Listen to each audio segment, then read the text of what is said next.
I have never seen a hired CEO and a founder go at it like this in history. Yeah. This is a one-of-one situation. I mean, if the CNBC article that came out, if the reporting there is right, this is crazy. This Week in Startups is brought to you by Embroker's startup insurance program helps startups secure the most important types of insurance at a lower cost and with less hassle. Save up to 20% off of traditional insurance today at Embroker.com/twist. While you're there, get an extra 10% off using offer code TWIST. With Mercury Raise, startup founders no longer have to navigate roadblocks alone. Visit Mercury.com/raise to get access to a network, connections, and advice. And NetSuite.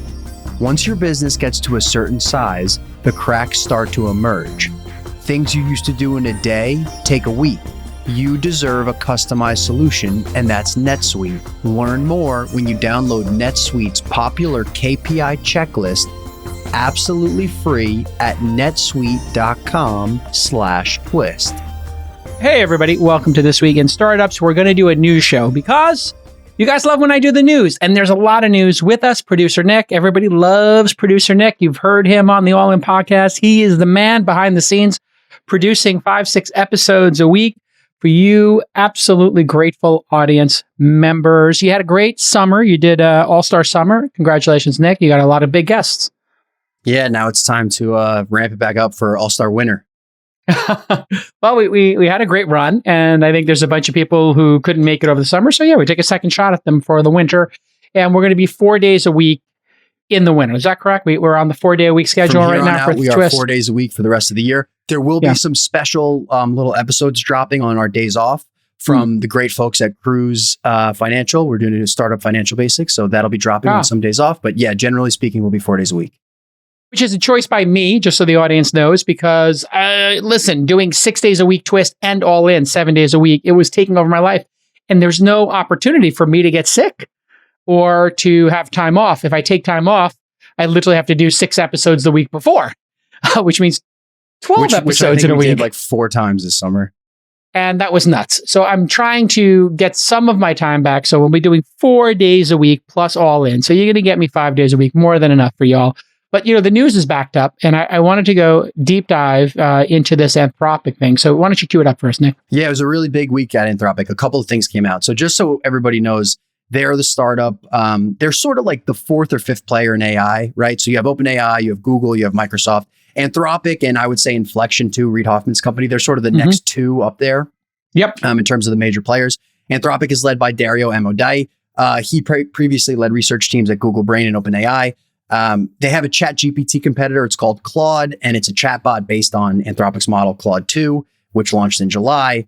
Claude 2 is known for its massive context window. It can intake 100,000 tokens. That's the largest that I've seen or I can find right now. It's about 4 times larger than the largest offering ChatGPT has. And to explain that in English. Yeah. So the context window is the amount of text that you can input for an AI chatbot to intake, right? So for instance, when I really like using Claude, because what we do at This Week in Startups is we find people's interviews, we transcribe them, then I take that entire transcription, I turn it into a TXT file, I upload it onto Claude. Claude can actually intake that like an hour or 2 hours worth of conversation and then spit back out to me, you know, the 10 to 15 most interesting bullet points in like 2 seconds. It's absolutely incredible.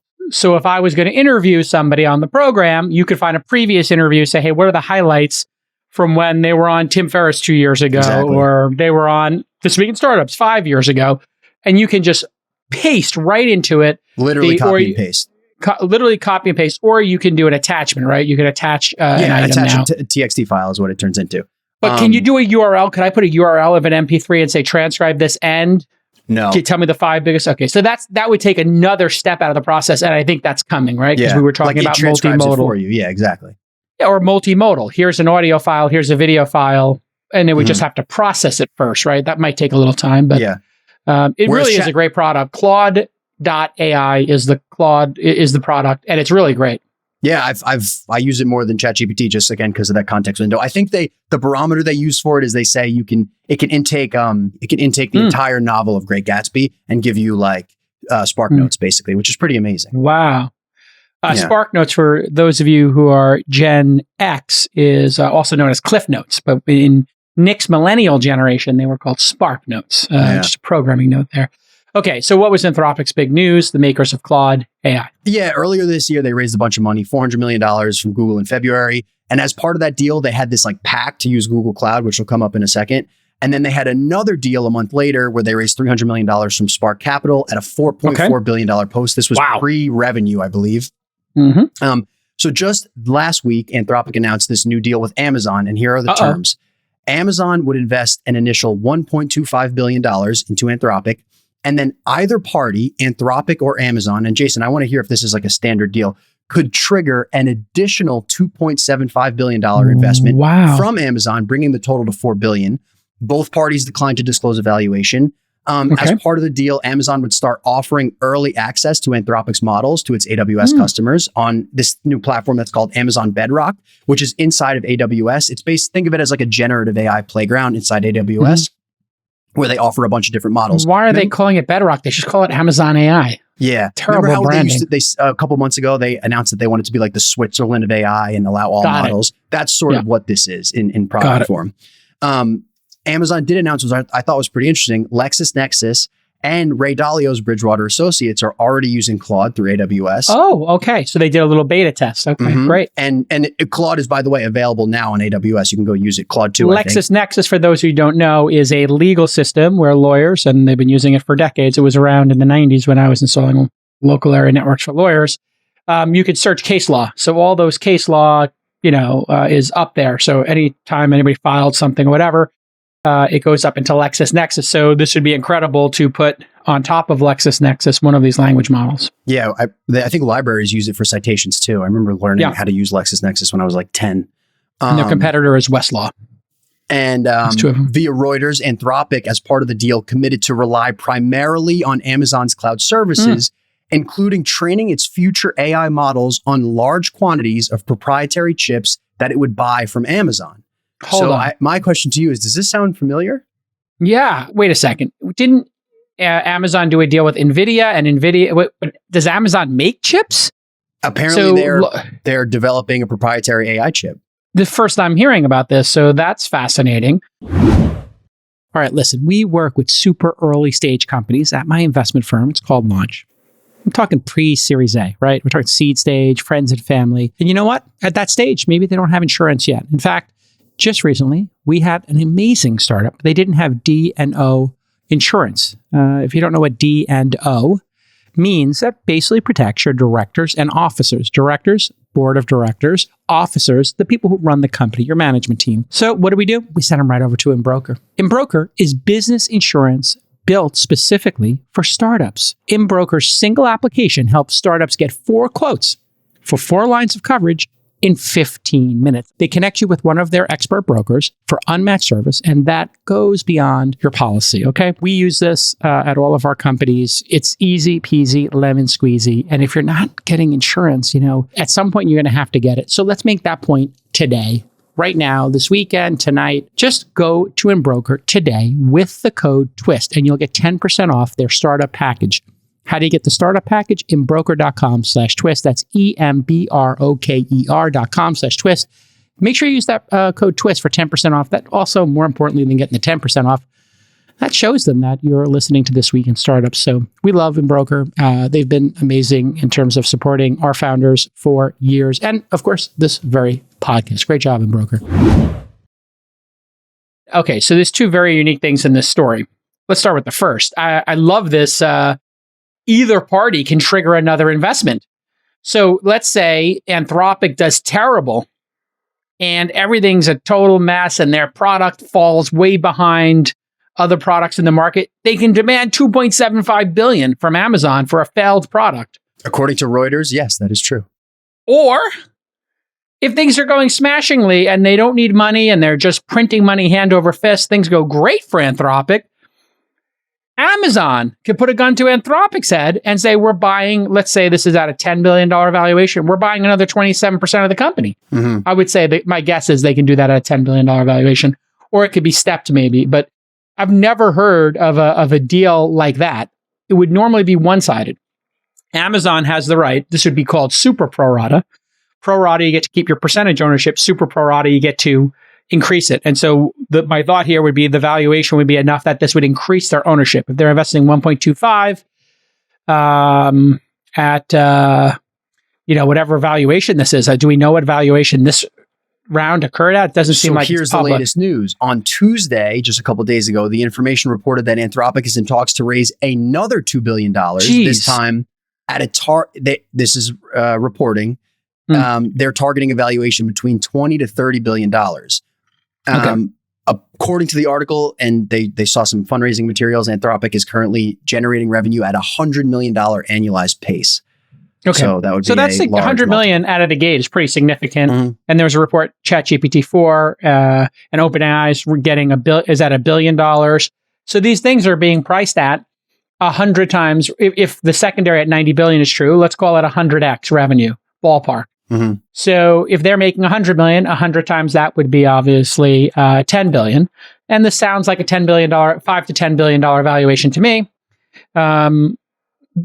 People are ahead of their skis here. Obviously, these valuations make no sense.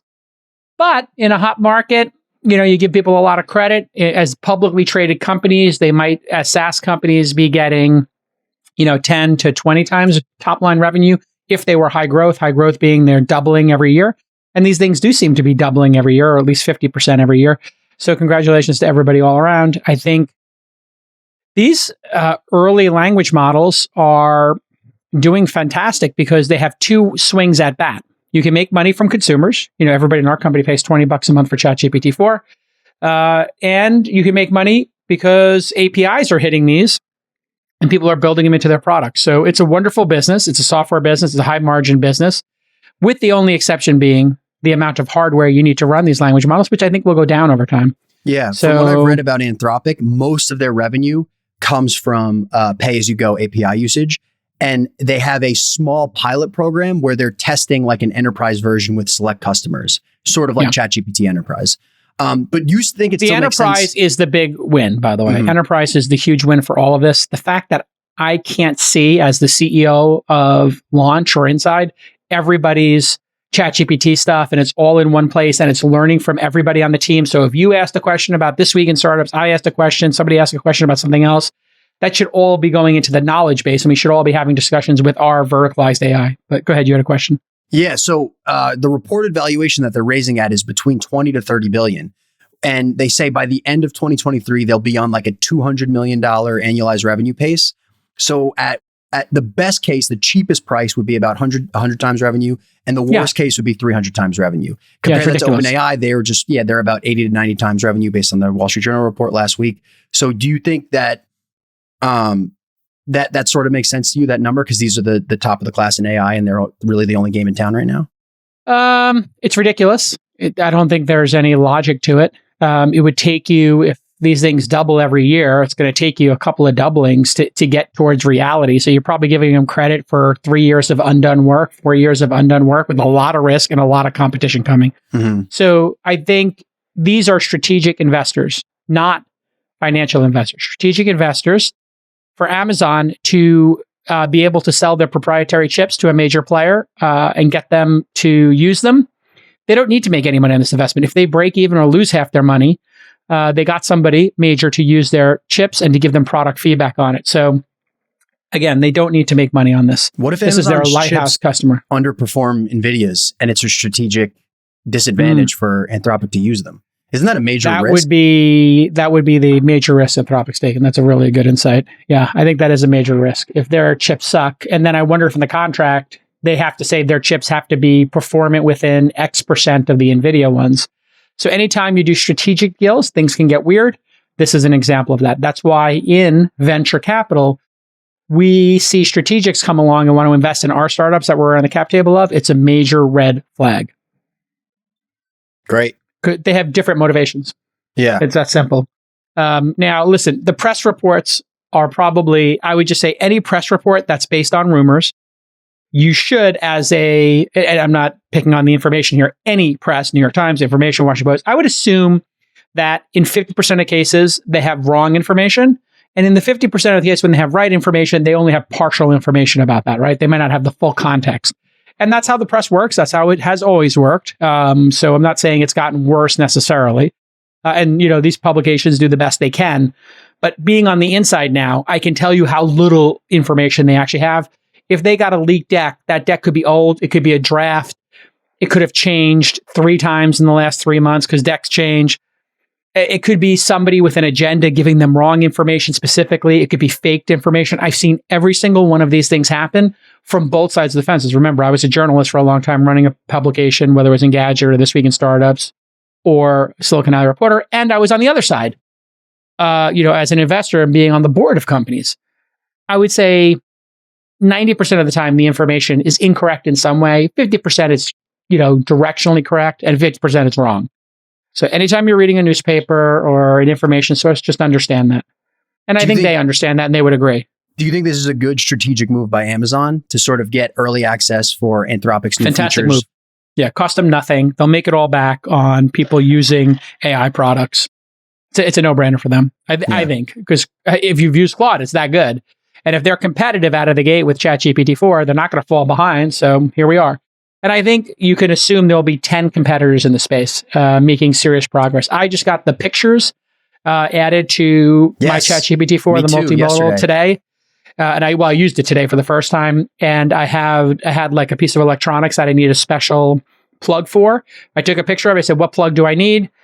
It nailed it. It's like, you have a model this, you need this. And I was like, okay, go buy it for me on Amazon. Give me the link. And it says, I can't do that, but just go to Amazon and search for this name, power charger, and you should be able to find it. So it was like, well, that's pretty scary. It's funny you say that too, because I noticed, so when we were on the show with Sonny the other day, he was actually using Code Interpreter, which is now called data analysis, I think, on ChatGPT, to review the image of the guy wearing the trousers and the nice white jacket. And remember you said the thing about the tortoiseshell glasses, it didn't pick up on that? Yeah. So I got access to it yesterday and I sent the same image. I gave it the same prompt to like tell me about all the accessories and stuff in this outfit. And it actually saw that it said there are also tortoiseshell glasses in his pocket. So I wonder if it's a different, like more advanced. No. It's just listening across the web to every conversation occurring. It downloaded This Week in Startups and it fixed its own error. Yeah. I mean, eventually it will be doing that, right?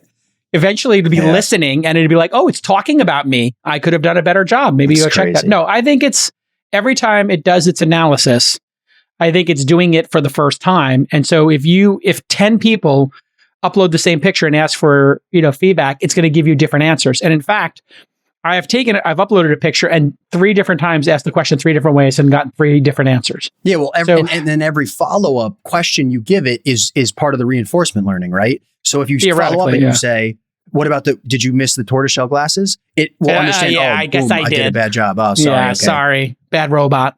Crazy. Yeah, poor bad robot.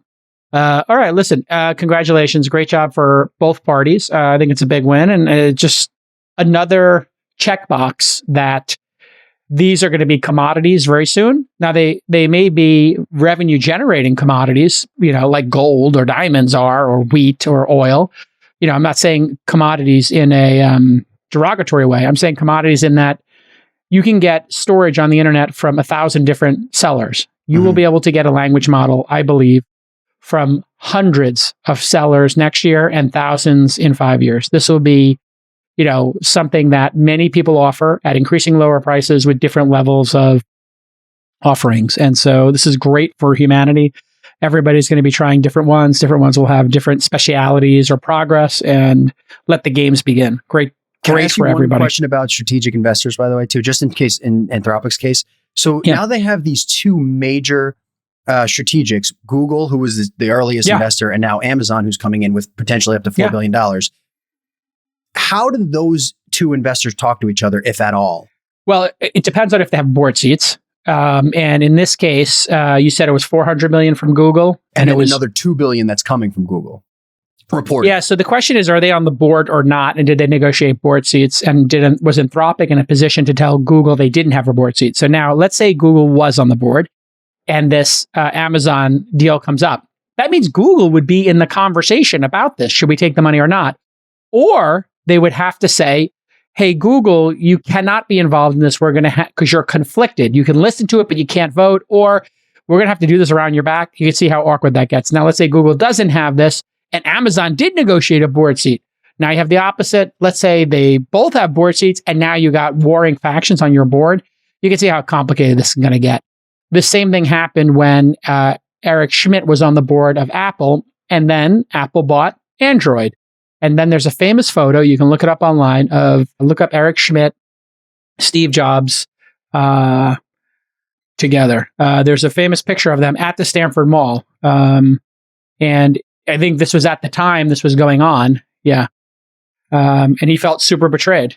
And so, there's literally a picture of him being like, and Steve Jobs is doing the WTF pose. He's like, what the? There it is from Gizmodo. And so I think that this was taken around that time. And then Eric Schmidt eventually went off the board. Now, obviously, Google wasn't a strategic investor in Apple, but they had a pretty close relationship. And obviously, they had that very important search relationship, which has become at the center of the Google antitrust. So just a quick research on Anthropic. Yeah. Google, from earlier in the year, the information estimates they own about 10% of the company. Which would get you a board seat. Yeah. And here's just a paragraph from the information article from a couple of days ago. Investors would also be buying into a company with an unusual corporate structure. Anthropic, Anthropic, founded in 2021, has an independent body of 5 individuals with no financial stake in the company who can elect and remove a number of Anthropic's board members. Anthropic said this group aims to align Anthropic's goals with the interests of the general public. That's like a B corporation. So there's a weird hippy-dippy thing called a B corporation, a benefit corporation. The way corporations, like a C corporation, like a Delaware C has to do what's in the best interest of shareholders.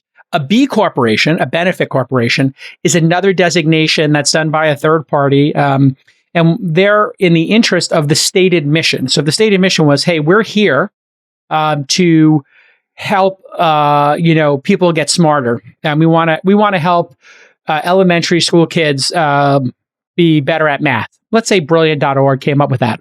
Our goal is, we're a benefit corporation, Brilliant.org, which we're investors in, brilliant company, by the way. Our goal is to make the world better at math. Well, then as a B corporation, they would have to take that into account, that stated mission, whatever it is that the company states, and the best interest of shareholders equally, as opposed to just shareholder interest. So if it wasn't a benefit corp, and then they said, hey, we want to get into, we want to stop doing math, we want to start doing English, or we want to put 90% of resources into literacy. Well, then you'd have to say, wait a second, I thought we're a B Corp. We had this. We have to change our stated mission.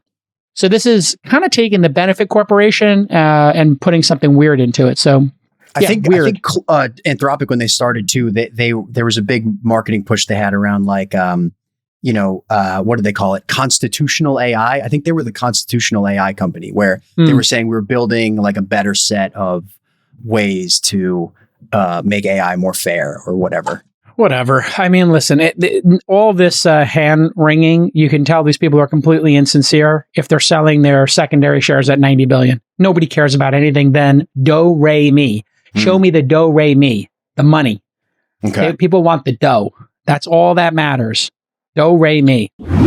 Being a founder is one of the most amazing journeys you could ever go on. I suggest you do it, but you got to know it's going to be hard, and sometimes it's going to be a little bit lonely. But with Mercury Raise, you don't have to go it alone. This is an amazing new program from Mercury. I'm part of it, in fact. Mercury Raise is a founder success platform that's built to remove the roadblocks at every step of the founder journey. And this is going to help you with the number one thing that founders tell me they need: money. Yes, Mercury Raise gives you access to investors, and then they give you access to industry experts.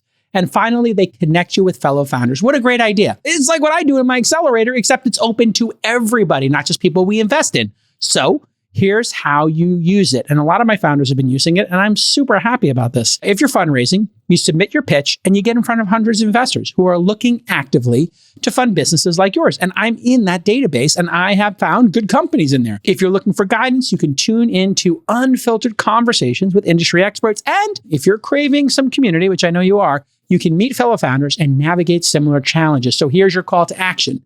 Mercury Raise was created to help founders navigate obstacles so more startups can become success stories. It's that simple. They care. And you can take your startup to the next stage with Mercury Raise by visiting mercury.com/raise. That's mercury.com/raise. All right, you want to talk about Flexport and our guy, Ryan Peterson? Yeah, and by the way, we invited Ryan on the pod. He might come on the pod. I'll just leave it at that. Okay. But yeah, catch the audience up on this because I have never seen a hired CEO and a founder go at it like this in history. Yeah. This is a one-of-one situation. I mean, if the CNBC article that came out, if the reporting there is right, this is crazy. And we're going to get... Again, as I said, 50% is probably right. Yeah. Or directionally correct. Yeah. And you can be sure there's a lot of agendas sharing information with them on both sides and everybody in between. Keep going. Now, let's tee it up for the audience. Flexport, we know, is the logistics and freight forwarding startup. Yes. That's done incredibly well. And I am friendly. I don't want to say I'm like close friends, but I'm friendly with Peterson. Yeah, he's been on the podcast. Pals? Acquaintances, pals. Pals is good. Yeah, pals. Yeah, Flexport, obviously a logistics freight forwarding startup. They've raised over $2 billion from Founders Fund, SoftBank, Andreessen, a bunch of others. Last valued at $8 billion. The company and Ryan Peterson gained a lot of notoriety during the pandemic because of their insights on the global supply chain shortages. So I think even Ryan came on All In at one point to explain what those was going on at the port of LA, I think. Yeah. Then they were explaining how everything was backed up, and then those shipping containers became super expensive. And that was was great for their business because they charge percentage fees on the cost of shipping containers, right? So that was a bit, no flat fees, percentage. That's why you go percentage, not flat fees, because you never know when all of a sudden ticket prices could go up 5x, and all of a sudden you're the beneficiary. No flat rate pricing, people. In June 2022, Peterson announced that he was going to step down as CEO and transition into executive chair at Flexport. Flexport then hired Dave Clark, who's a former Amazon executive, and he's most known for scaling Amazon's logistics business, right? So kind of legend in that space. Clark and Peterson worked together as co-CEOs for the first 6 months of Clark's tenure. And then Peterson officially transitioned to executive chair in March. In the first half of 2023, this is according to the information, Flexport's revenue dropped 70% year over year to $700 million. And that was mostly because the cost of a shipping container went from like the peak high of all time, and then it crashed down. Yeah, like 10,000 to 2,000. Exactly. It was nuts. Exactly. Which basically tracked with their revenue drop. In July, so this is when it got a little bit interesting for me because I remember this whole thing. Peterson announced that he was joining Founders Fund as a partner in July. Right. And you kind of thought, oh, wow, this is someone who's very notable in tech. He's clearly starting the next phase of his career. He's still involved as an exec chair, but this is clearly his next thing that he's going to do. On September 6th, a couple months later, Peterson announced that he was returning as Flexport CEO, and Dave Clark resigned on that same day.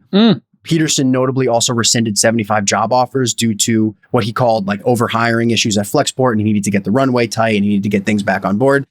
Ryan Peterson then started posting on X about sort of what he would do differently than Dave Clark. And it sort of seemed like you got the impression that Peterson thought Clark was running the business the wrong way. At least that's what I gathered.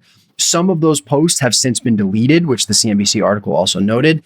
And now here's where it gets kind of weird.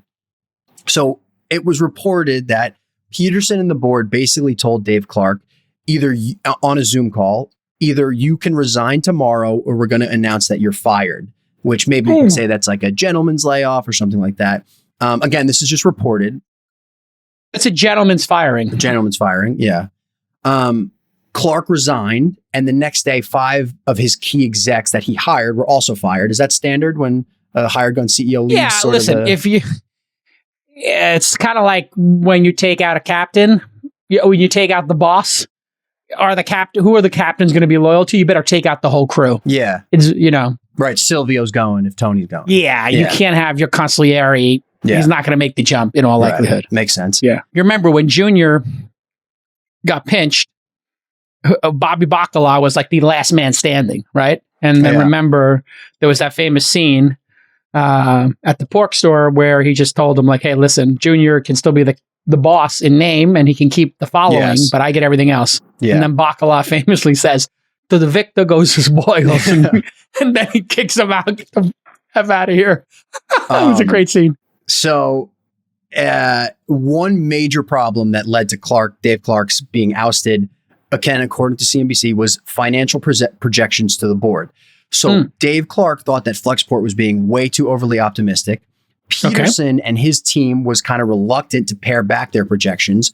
Clark eventually won, but it seemed to have, again, this is according to CNBC, pissed off Peterson in the process and some of the board members.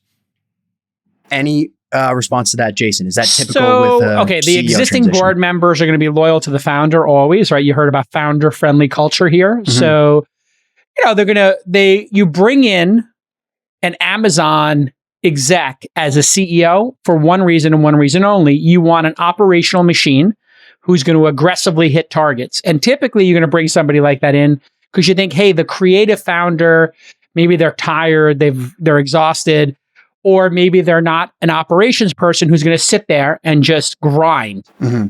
And he was brought in there to grind. And you're not there to grind it sideways. You're there to make it grow. Mm-hmm. And so if this person started sandbagging, maybe their comp was based on, and their equity and their targets correlated with the management team's bonus structure. Now, if the board says, hey, this is the board, including the founder, says, hey, here's what we need you to hit, then that's going to be aggressive. And then the person will be like, you know what? I want to sandbag this. I can't hit that. There's no way I can hit that. I can hit half that. And then they want to do is they want to double it so they get into the bonus. Because anytime you do these bonus structures, let's say the goal was to hit 2 billion, right? You said they were at 700 million this year. Yeah. But let's say the goal had been 2 billion. He negotiates it down to 1 billion. They hit 2 billion. They're probably going to get some massive bonus for anything above 1 billion in revenue. Mm-hmm. You look up Dara Khosrowshahi from Uber. He had some crazy target of if he hit $100 billion valuation, he got some sick bonus. And I don't think he ever got there. He came really close. So, you want to incentivize, and it's a bummer if they don't hit it. It's fantastic if they do. You get the idea. So I think that's probably what was going on here. Now, big picture, if the thing was growing and he was hitting targets and it wasn't for these, the recession looming consumers, the what do they call the backlog, the supply chain indigestion. There was a term for it we were talking about, supply chain backup, whatever. Yeah. During COVID, all that. Yeah, the 900 ships waiting outside the port. All that nonsense getting worked out was not good for the new CEO. So I would attribute a lot of this not to either party being incompetent. I would say this feels to me like the majority of this has to do with market conditions. And big picture, what I've seen in business is everything's up and to the right, champagne corks, everybody's great, high fives. Winning forgives everything. You could be a jerk. We could have gotten in a fight. I could have punched you in practice. It doesn't matter. Draymond punches whatever that kid's name is in practice and they win the title. Everybody's great. Hey, you know what? We went through the fire together. You lose. Okay, somebody's got to go. This is not working out, right? And so winning forgives everything. And listen, they were losing. It's got to be brutal to have if it's in fact true. And again, you heard my disclaimer, 50% of stuff you read in the newspaper or you read online is not true. And the other 50% is partially true. So, who knows what the truth is here, but the undeniable truth is the market changed dramatically. Yeah. So that's what we do know to be true. Wrong place, wrong time for a hired gun CEO to come in. Yeah, I mean, this is like when Marissa took over Yahoo. It's like, good luck. Was that at the great financial crisis time? No, it was after that, but it just was, Yahoo was in super decline. Yeah. And, there's always this thing where like women get the CEO slot, when things are in a turnaround, not when things are going up. They've said that about Linda at Twitter/X. Mm-hmm. Like the only time women, and I don't think this is necessarily true, but when it's a turnaround situation, when it's hard, that's a tough thing to come into. Now, I don't know exactly when Dave Clark joined, but I don't know if they were on the upswing then or if it was clear that things were going to be challenged, coming out of COVID, et cetera. Yeah, it was late 2022 that he joined. Yeah, so they knew. I mean, he knew well that they were in recession territory. Things were brutal. He took the job, but maybe it was more brutal. But I saw also this stuff like Peterson. I don't know if we're ready to transition here, but Peterson came in like a raging bull here. Well, you mean Clark? No, not Clark. When Peterson took back over, didn't he come in like raging bull? Job offers. He said, "Get ready for layoffs." He basically came in and was like, "We need to cut." I think Dave Clark was sort of growing it like a company that was maybe in 2021-ish era or 2019. And Peterson came in and was like, runway is tight. Here are the layoffs that expect layoffs. We're rescinding these job offers. I'm so sorry. And he actually did, he did a bunch of tweets about it. Yeah, he was posting about it on X. Something he said, obviously he feels terrible about rescinding the job offers, but I put together some program to help the people out that were getting affected. Yeah. But I want to just bring one thing from the CNBC story that I thought was really interesting. So according to the CNBC article, which we'll link in the notes, on September 13th, this was a week after Clark resigned. He resigned on the 6th, I think. Flexport's chief legal counsel contacted Clark and told him that his resignation actually was not accepted by the board and that the board had fired him for cause. Can you just explain what for cause means? Okay, yes. For cause and not for cause. Not for cause would be, hey, we're reorganizing. You didn't do anything wrong. For cause is you didn't do the job. And in like a CEO position, in that contract, it is very detailed of what cause is defined as.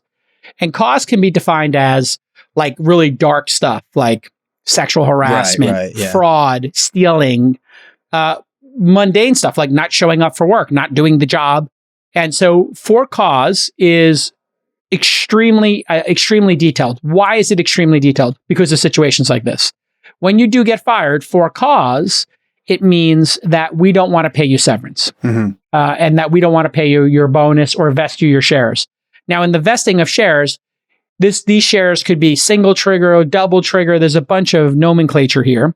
But just to explain it in layman's terms, if you were in the calendar year and you get fired, if you get fired for cause, no more vesting of your options. Now, let's say his options were vesting on a yearly basis or a quarterly basis or a monthly basis. Let's just say was he at year 1 or year 2? Calendar-wise, probably right in between those two. Starting year 2, I think. He was right at the end of year 1. We don't know if he probably had a 1-year cliff. He's probably vesting monthly then, but let's say it happened before the 1-year vest. You fire somebody in that 11th month for cause or for any reason, you let them go because you don't like them. They don't get that 12th month. They get 0 shares in the company. That's why there's a 1-year cliff. Let's say more likely he's on a monthly thing. And let's say he gets fired not for cause. The board just changed their mind. Hey, it's not a fit. And they don't have a reason to fire you. He may have 1 year of salary, maybe 2, probably 2 in his case. And he might have 2 years of vesting, which means he gets, let's say they offered him 5% of the company, and he had a 5, and he gets 1.25 of that every year. He might be forward vested for 1 to 2 years. So he might have the 1.25 he got originally, 1/4 of 5%. And they probably don't want to give him another 2.5%. And it's not that they can't afford to give him the 2.5%. It's that they're really mad right now. Yeah. And that's an anger and it's a personal thing. If he had done a great job and it wasn't his fault, they probably would have just given him the 1.25 or the 2.5 that he's supposed to get. I'm picking numbers out of the air. Right. Usually hired CEOs get about 5 points at a company this size, I would guess. If it was a mega company like Google or Uber, maybe they get 1% of the company over time, right? All right, listen, scaling your business is hard. It's not just hard, it's really hard. Let's be honest. So when you're growing, things that used to take a few hours, they take a week, right? You need to remain efficient. One way to stay efficient is to understand your KPIs, key performance indicator. These are important metrics that track the performance, and then you can take those metrics and you can put them against your objectives. So you set objectives and the KPIs should result in you hitting your objectives or maybe even exceeding them. Right now, you can download NetSuite's popular KPI checklist for free at netsuite.com/twist. Your KPIs, for one person, it might be your daily active users. It might be your monthly active users. It might be the session duration, right? If you've got a podcasting app, you really care about how long people are in that app and they're going to be in it for a long time. You might, at different points in time in your startup, switch what you're focused on. Of course, your monthly reoccurring revenue for a SaaS business or a consumer subscription business, that's everything. With NetSuite's KPI checklist, they're going to teach you how to identify and understand your strategic objectives and then how to collect and analyze data. And so much more. Identifying your KPIs will make you more efficient. And right now, increasing margins and getting profitable is the name of the game. And you can do that with their KPI checklist. NetSuite is everything you need all in one place. Download NetSuite's KPI checklist for free at netsuite.com/twist. That's netsuite.com/twist to get your KPI checklist. So then on that call, he's offered Flexport's legal counsel, tells him he's been fired for cause. And then he's offered a package of 2 million Flexport shares, which are, we don't know the price per share, but that's millions and millions of dollars. If and only if he signs an NDA and a non-disparagement clause. Standard. Clark declines the offer. He says no, right? I was like, oh, I was reading the article. I felt like I was reading Great Expectations or something. I was like, oh. Like, this is that's crazy. So this is September 13th. If CNBC is to be believed, later that same day, Clark takes the stage at a supply chain conference where Peterson had spoken earlier in the day. We don't know if Peterson was still there and the audience didn't say, but Peterson had spoken earlier in the day and actually said nice things about Dave Clark. And Dave Clark was in the audience for his talk. Yes, he was. He was in the audience. He was like first row. Clark goes on stage and this is what he said, and I quote from CNBC. The only thing I really regret from the past year was I sort of picked the wrong founder. Basically, it was a place of extending my reputational halo to a group that, in my opinion, did not deserve it. Largely because about half the team was let go last week on Friday, the most brutal non-severance packages I've ever seen in my life. It was about as disrespectful a way as humanly possible. How much money does this guy have that he can just turn it down? Or I guess he has the money to fund a lawsuit, or maybe he's got some. Well, if he's been, if he was one of an Amazon executive, maybe he's got $1 billion from Amazon. He don't care. They had a huge run up from 2000. Or maybe he thinks the $2 million Flexport shares are not going to be worth anything. But this is as bitter and dark and crazy. I have never seen anything like this. And now, again, there are some things we know as facts here. The he said, she said, these guys are fighting. They're saying nasty things about each other in public. Okay, that's all facts. And then we also know that the shipping industry was challenged. Mm-hmm. The other thing we know, I'll be honest here, is, Ryan is a great founder, super smart, and he's coming in and he's going to save the company. So I would say, I think Peterson's got a really good shot at saving the company. Bummer for Founders Fund. They got a great partner in there. I guess bummer for Peterson, but better to save the company than lose his fortune, because I don't know how much he sold in secondary, if any. I don't know if Peterson's cleared money. I would think he's sold 50 or 100 million. Maybe in that SoftBank round, the SoftBank put in like 2 billion or 4 billion, right? You would think that he took some off. I would think he peeled off a hundy. That's my guess. Yeah. If 2 billion was coming in, I could see him peeling off a hundy. And so, the Masa PO. As I said, the Masa PO. And so if he peeled off a hundy, great for him. But I think he's got a lot of pride, obviously. And he's come back and he's become super vocal. And, this happened with Travis getting kicked out of Uber. I hope someday Travis gets to, I'm not saying Dara's not doing a great job. I think he's doing a great job. But someday Dara will, want to do his next thing, I'm sure. And I would love to see Travis come back like Steve Jobs did. And this has happened a number of times in our industry. And I think he'll do a killer job here. And this is his Steve Jobs moment. So make the most of it, Ryan. Yeah. Just wrapping up on the stuff from the article. Clark had his lawyer send a cease and desist letter to Flexport, basically asking the company to preserve and retain all communications involving his departure. That means he's going to sue. That's a preserve documents move. That's sort of what it was getting at. Yeah. It's preserving documents. It basically means the lawsuit's coming. So we told you to preserve documents. If you suddenly change your document retention policy, which you're allowed to do as a company, after we sent you that letter, not a good look. I don't know if it's actionable or not. But listen, this is Rashomon. There's always different views of who's wrong, who's right. It didn't work out. That happens. And it got ugly. And it shouldn't get ugly. They should have had controls in place to not make this get ugly. Apparently they did not. So I think Founders Fund is okay too, because I think they were the earliest investor in Flexport. Trey Stevens is on the board.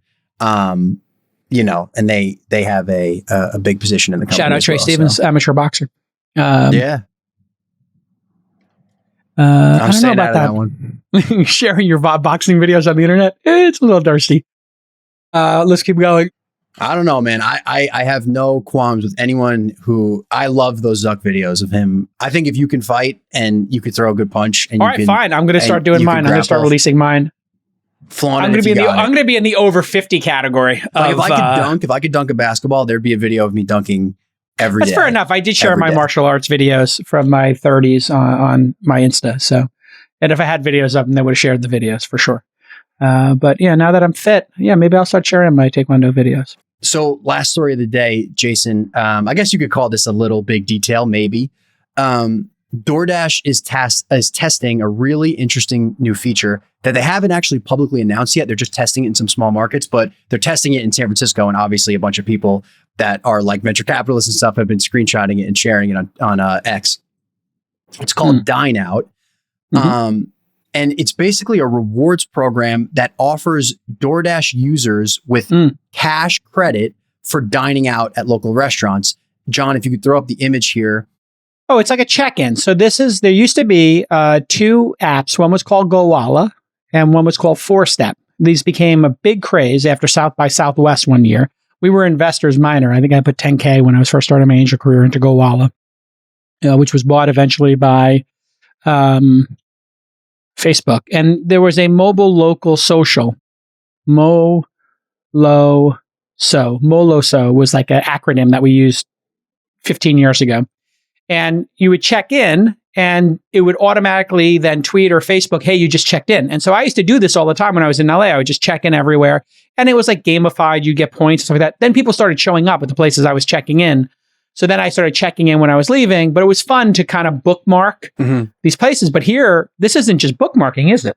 No, you're getting cash credit in DoorDash credit, right? So, if you go and you eat out at this, like right here, you see Pacific Catch on Chestnut Street in San Francisco, you get a $20 credit. That's basically an entree, Yeah, it's an entree. It's entree level. DoorDash credit to then use in the app. And these screenshots were posted on X by Olivia Moore, who is a consumer investor at A16Z.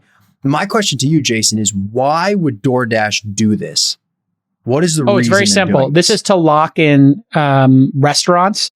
DoorDash has a number of restaurants, and I think Uber Eats does as well, that are exclusive to their platform. It's not a lot, but they do try to become the preferred, if not exclusive, provider. And if you've ever gone to a restaurant or somebody who works in one, they'll have 5 terminals up and running. Yep. And you see them working them, and then there's startups that consolidate the 5 terminals into one. It's a mess. Now, what people will do is sometimes they'll simplify. Let's say you have too many orders. You're just like, I'll just use one or the other platforms. What this does is it creates a deeper relationship with those famous restaurants. And so that $20 is probably being shared, that economics, in some way. So let's say it's a $20 credit. I bet you the restaurant picks that up because they probably make on average $20 from somebody ordering online. So that just incentivizes people to try doing and become more loyal to a restaurant. So it's a no-brainer. And you actually nailed it when you said, oh, that's an entree. What that means is when people do it, they get home and they're like, yeah, oh, that's an entree, like, whoa, but that was just that, the way you framed it is perfect. Because for somebody who is like thinking about I think I'm their target audience. Yeah. Yeah, you're thinking about the cost of food. You got a family, you got a budget, and you're like, hey, whoa, that's the cost of an entree. That's significant. They put it at a dollar amount that's significant, is my point. I think that's being covered in some way by the restaurant and maybe a little bit on DoorDash. Maybe DoorDash waives their fee for that order or something like that, right? Now they got a deeper relationship. They have information on when you're checking in. And then eventually maybe DoorDash will have a loyalty program. And maybe when you sign into restaurants, it'll work the other way. So if you've ordered online, you get a $5 credit to go to the restaurant, or you get a free drink in the restaurant. All this does is meant as a loyalty to increase consumption. What is Lena Khan claiming with Amazon? Is that they created the Amazon program, Prime, in order to make people more loyal. Wow, congratulations. You're a genius. You just discovered airline miles and Costco. Like, if you're a Costco member, you shop at Costco more. If you have Amazon Prime, you shop there more. If you have DoorDash rewards, you're gonna use DoorDash more often. So it's just a way to increase loyalty for everybody. Yeah, I think it's brilliant if they're trying to recruit certain restaurants to be DoorDash exclusive, and then they can say to the restaurant, not only does being a DoorDash partner or whatever they call it increase delivery, we also now have a feature that increases your dine-in rates by 50% or 30% or 80% or whatever. I think it's a very powerful message. I love this feature. I love this when I saw this. It's a great feature because it matches real world, and this is something I think I've been telling Uber with their Uber One, like they got to really keep pushing that. And I don't know if they're public with how many people are using Uber One, but it's not insignificant. And I think Uber One saves you a lot of money and you get a lot of cool upgrades, and they should keep following that string because we saw where Amazon Prime went with it. If you're an Uber One user, are you ever going to use Lyft? No. And I love two airlines, United and JetBlue Mint, which is like actually a class. It's like their business class or first class called Mint. And so anywhere I go, I try to do those two. And when I do those two, I love the service for both of them, but I love the rewards too, because the United, lounges are pretty good, and United goes to a lot of destinations from the Bay Area, and I build up my miles. And so all my credit cards are United, and I use Bonvoy, which is Marriott, which owns a bunch of brands, but they bought SPG, which was what I used previously, which I think was the W hotels, et cetera. So when I was coming up, I just always stayed at W hotels because those were hip and affordable.